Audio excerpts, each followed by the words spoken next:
Biologiya 2025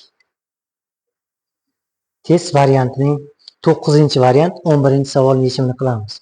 Uzunligi 30 nanometr, 34 nanometr bo'lgan 3 ta DNK molekulasi. Demak, 3 ta DNK bor. Har bittasining uzunligi 34 nanometrdan. Ya'ni uzunlik bitta zanjirdan aniqlanadi.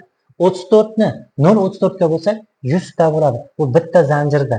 Demak, bitta zanjirda 100 bo'lsa, ikkinchi zanjirda ham 100. 100, 100, 100. Jami 3 ta DNKda 600 ta nukleotid bor. Demak, jami DNKdagi molekuladagi 600 ta nukleotidning 160 tasi guanin bo'ladi.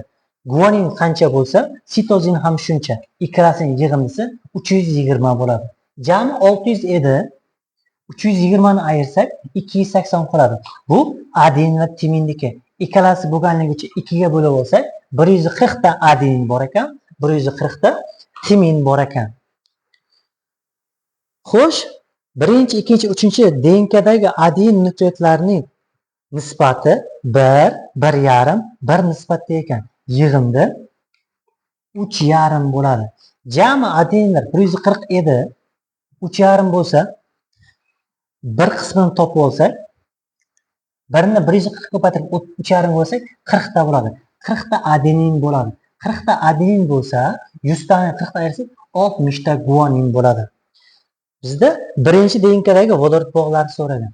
Adenin timin o'rtasida 2 ta vodorod bo'lganligi uchun qo'shsak 80, guanin sitozin o'rtasida 3 bo'lgani uchun qo'shsak 180 bo'ladi. Yig'indi 260. Javob C variant bo'ladi.